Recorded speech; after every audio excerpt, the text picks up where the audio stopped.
Amigas y amigos, seguimos en estas reflexiones, ¿no? El domingo anterior los textos los centramos en lo que era la festividad de lo que llaman la exaltación de la cruz. Textos, digamos, que muestran que para subir hay que haber bajado, ¿no? Ese tema fuerte que vimos, ¿no? Aunque los textos del domingo ordinario que tocaba eran otros, pero nosotros nos concentramos en esos textos que eran muy notables, ¿no? Hoy el contexto general dentro del cual vamos a hacer la reflexión es un contexto político, ¿no? Acaba aquí en Chile de celebrarse el día 18 la fiesta de la independencia de Chile, ¿no? Y todo el contexto actual político es de elecciones, lo hubo en Argentina, lo va a haber en Chile también, y además de toda la masacre que está ocurriendo en Gaza, ¿no? También en Ucrania y en otros países del África, en Sudán, ¿ya? Es un contexto político muy grave, ¿no? Con el riesgo además de, aumentado por la inteligencia artificial, de una debacle, de una autodestrucción posible del ser humano en el uso de su eficiencia tecnológica llevada al extremo atómico que tenemos hoy día, ¿no? Y que debido al carácter fanático que hay como voluntad de poder en el ser humano, aunque no le conviniera a nadie, el ser humano es capaz de autodestruirse por voluntad de poder, aunque no tenga ninguna conveniencia de placer para nadie, ¿no? Es el ámbito, ¿no? Dentro de ese ámbito, el domingo de hoy hay tres textos que ayudan, o pueden ayudar a reflexionar dentro de esa situación, ¿no? El primer texto es el de Amós, el profeta Amós, un profeta del siglo VIII, que es el periodo en que ya se había producido hacía tiempo la separación del reino del norte, Israel, respecto al reino del sur, Judá, por un abuso centralista de Salomón y su hijo Roboam, ¿no? Se había producido ese cisma, y el reino del norte, que además tenía un contexto más rico, más fértil. El norte, Israel, tiene el Hermón, las nieves del Hermón ahí encima, que hace que sea mucho más fértil que el sur de Judá, que está marcado por desiertos de Judá, los desiertos del sur, ¿no? Entonces tiene mucho más riqueza el reino del norte en la antigüedad. Y aprovechando eso, los de Israel que se habían separado del reino del sur con el cisma, ¿no? Ligerito vino el tema del abuso del poder. Los que más podían y más capacidad tenían de instalarse y de comprar tierras baratas, además porque había la amenaza de que el imperio asirio invadiera el norte, como de hecho ocurrió después, ¿no? Y entonces el tema era más barato y podían comprar más barato invirtiendo para después enriquecerse más. Eso es lo que las situaciones de crisis hace que los que tienen más posibilidad, gracias a ese empobrecimiento por el riesgo, se enriquezcan más a futuro, inviertan para que a futuro ganen más. El tema de la inversión a futuro, ya aprovechando las dificultades, que pueden comprar barato y así después vender caro, ¿ya? Esa es la situación. Y es en ese contexto que había mucho abuso de poder en el Reino del Norte, ¿ya? Por esa razón, y ahí irrumpe el profeta Amós, ¿no? Y el profeta Amós ya prevé que eso acabará mal, pero precisamente por eso están abusando del poder, invirtiendo ahora barato, comprando barato, ¿no? Y ahí es donde viene todo el texto de estos 8 capítulos o 9 de Amós, ¿no? Pero querría ya partir del comienzo, el capítulo primero, que es muy significativo por la localidad que sale ahí, ¿no?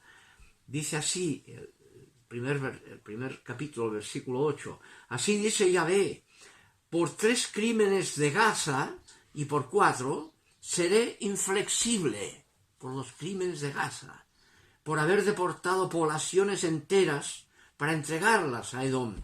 Yo enviaré fuego a las murallas de Gaza cuando la reconstruyan, que devorará sus palacios, ¿no?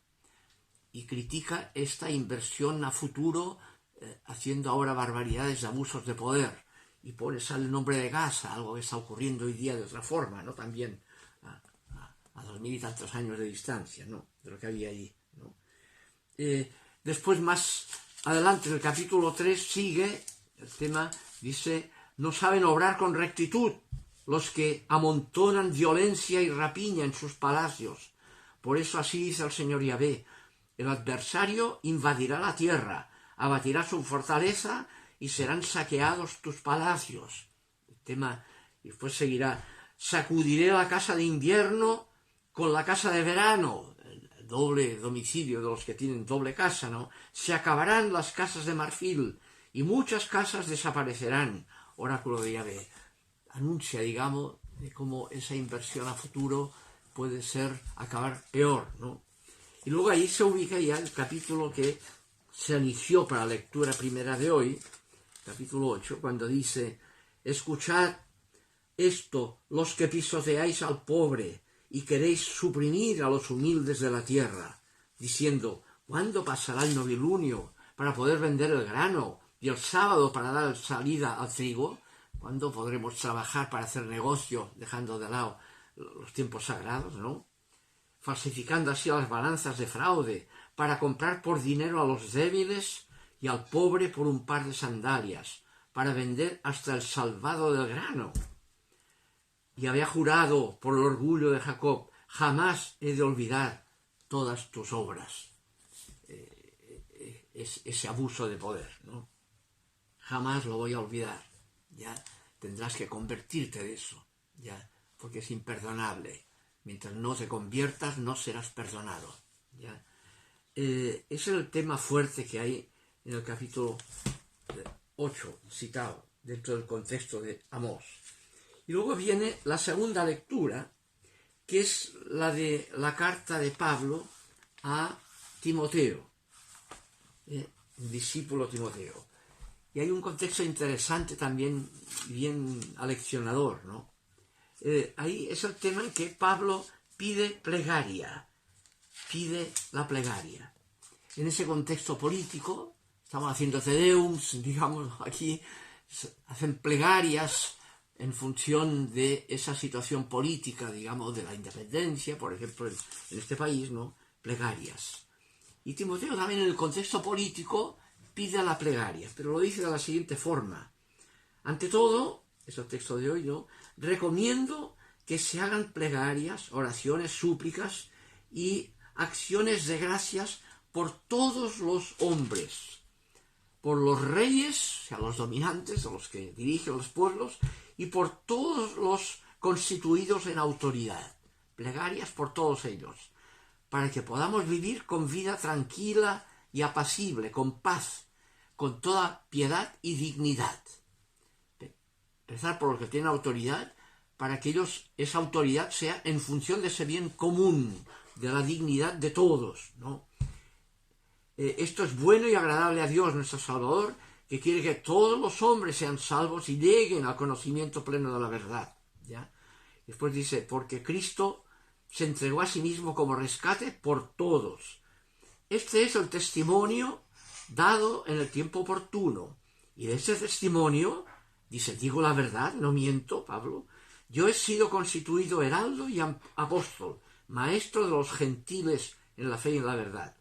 Y termina, quiero pues que los hombres oren en todo lugar, elevando hacia el cielo unas manos piadosas, sin ira ni discusiones. Una plegaria que no sea funcional al narcisismo. Hay un tema ahí, hay que orar, hay que encomendar a la trascendencia divina lo que es el ejercicio de nuestra inmanencia, donde entra el tema del poder, cómo organizar el bien común y cómo la autoridad tiene que organizar de manera que se note más que todos somos iguales, hermanos y hermanas, hijos del mismo Padre. Cómo trabajar por la equidad, no por la injusticia, no a favor de mantener esas diferencias abismantes de ricos cada vez más ricos a pobres cada vez más pobres, ¿no? Sino para la equidad, y llamando a los ricos a que sean capaces de desapegarse y compartir, pasar de la competencia a la solidaridad. Eso es lo que hay que poner en la conciencia, abrirse a lo que Dios es, que nos ayudará a actuar de acuerdo a lo que Dios es. Y Dios no es poder, es alteridad. Dios no es Krator, La palabra kratos no sale nunca en todo el Evangelio aplicada a Jesús. Jesús no tenía poder, porque Dios no es poder, sino que tenía exusía, un ser en salida de sí mismo, un ser hacia afuera, un ser en alteridad, superando el narcisismo en función de la alteridad.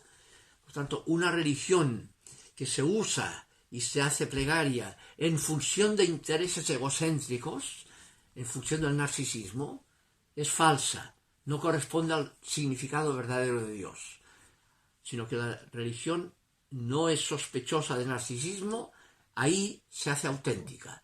Siempre que una religión o una plegaria es en función de intereses de poder narcisista, es falsa, por mucha religión que le metas. Es pecado contra el primer mandamiento, es usar a Dios por vanidad. Ese tremendo correctivo. La plegaria tiene que ser conectar la realidad nuestra con un fundamento trascendente que funde una ética trascendental, una ética no sospechosa de narcisismo, que nos abra a una palabra, a una realidad que interpela nuestra conciencia en la línea de la alteridad, motivando la libertad a decidir en la línea de la alteridad, del salir de uno mismo, no en función de los intereses de poder, del más fuerte a costa del más débil. Esa es la línea tanto de Amós como la línea de la plegaria. Hay el riesgo, digamos, de usar alianzas entre política y religión, que sea sacralizar poderes políticos de intereses políticos, ¿no? Es muy peligrosa la religión aliada con la política, porque tiende a usar a Dios por vanidad, en función de intereses políticos, y no para interpelar a la conciencia en función de superar ese riesgo, que es el verdadero significado de la plegaria, ¿no? Un abrir el corazón para dejarse interpelar por una palabra que nos ayuda a decidir en la línea de salir de nosotros mismos, de pasar de la competencia a la solidaridad. Ese es el tema en contexto político importante, ¿no? Bien, y finalmente la tercera lectura, la del Evangelio, está tomada del Evangelio de Lucas, sigue siendo el evangelista de ese periodo, ¿no? Lucas capítulo 16, toda la primera parte, ¿no? Y ahí parte con una parábola que pone Jesús bien notable, bien interesante. Narra de un administrador de bienes, a quien el dueño le había encargado esa administración, bien pagado por ello, ¿no? Pero ese administrador empieza a abusar del poder, ¿ya? Y a malversar bienes, a una malversación de bienes, ¿no? A lo que tiende, digamos, cuando hay mucho poder, si no hay conciencia, la malversación, ¿ya? El dueño se entera y le avisa a este administrador que lo destituye, que en tal periodo va a dejar el puesto. Y entonces sigue Jesús narrando lo que hizo ese administrador. Dice, previendo eso, ¿qué hizo? Con que está en crisis, voy a perder el trabajo, igual que los de Israel, el profeta Amós, ¿no? Con que viene el riesgo de una invasión que hace que la cosa que quede más voy a quedar más en pobreza, aprovecho ahora para invertir a futuro. ¿Cómo? Siguiendo la malversación. Va a los deudores, dice el texto, ¿no?, a decirles, mira, cambien la factura. Esas facturas que tienen, que tendrán que pagar, con que yo ya no estaré, se la disminuyo.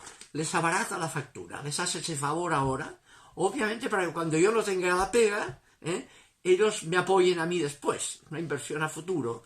Esa malversación para que después ellos me puedan apoyar por el favor de malversación que yo les hice, ¿no? Abaratando, digamos, la deuda efectiva que tenían, ¿no? Eso es lo que narra.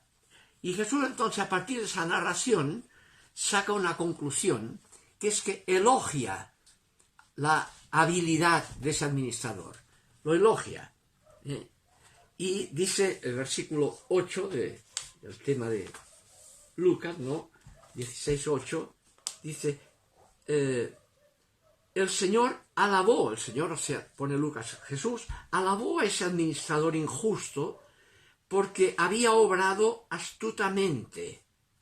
Y ahí comenta, puesto que los hijos de este mundo, los que funcionan en función de la riqueza, invierten malgastando para ganarse a otros, les abaratan los costos para que después me apoyen a mí, dice, porque había obrado astutamente así, pues los hijos de este mundo, el mundo de la competencia, son más astutos con los de su generación que los hijos de la luz.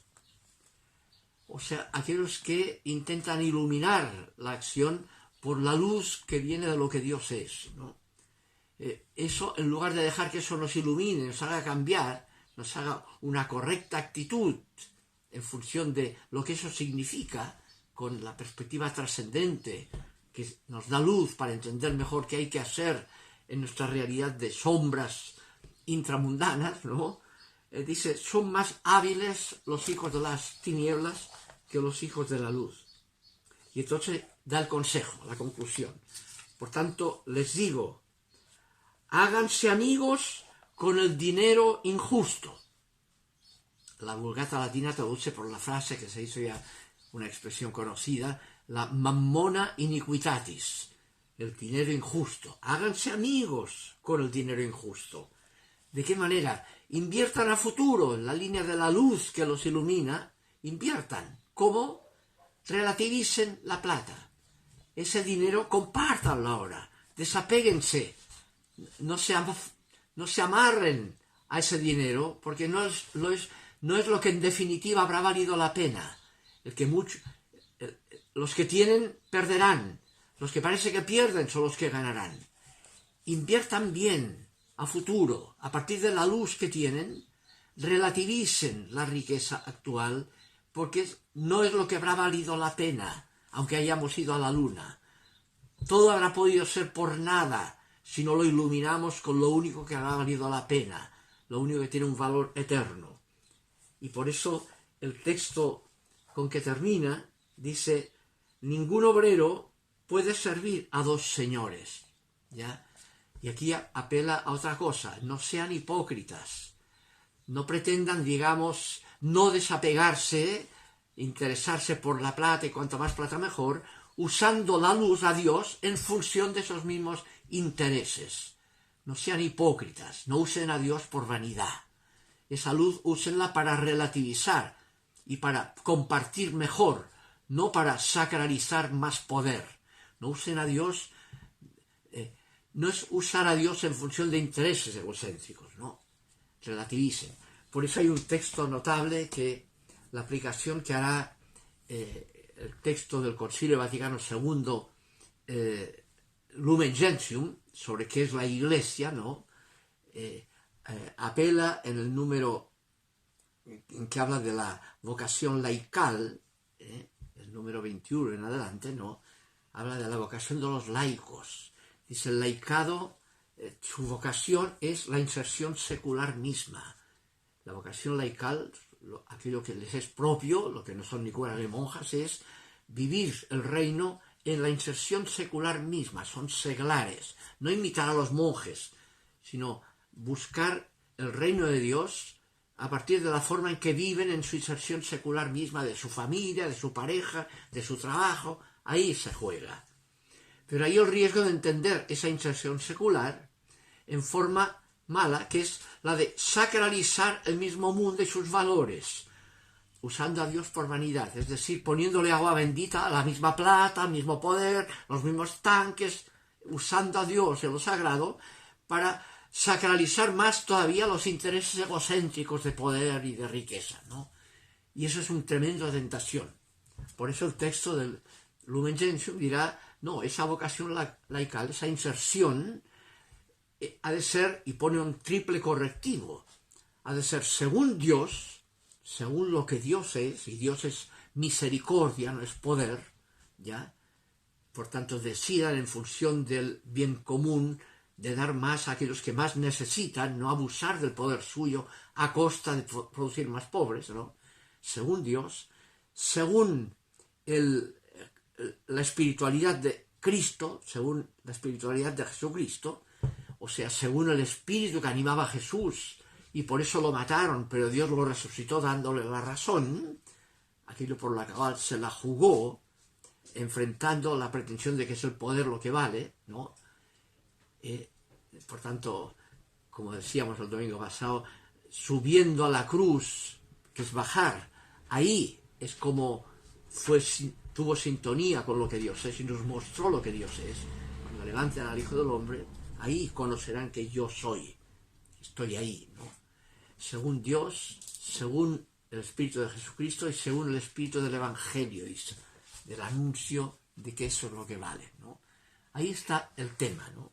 Por tanto, no usar a Dios por vanidad y no usar hipócritamente la religión usando a Dios en función de sacralizar intereses de poder.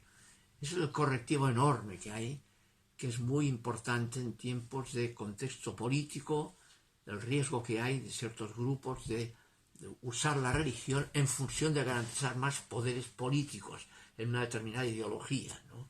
Ese es el punto que yo querría poner en la reflexión de los textos de hoy, en este contexto político, digamos, tan tremendo, que hay lo de Gaza, lo de Ucrania, y está también los temas políticos que hay aquí, en Chile, en Argentina, en Venezuela, con todo lo que hay en juego hoy día.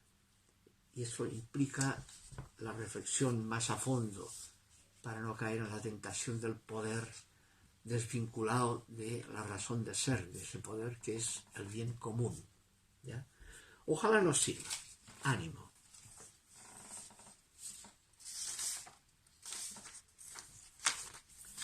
Bueno, mi niña,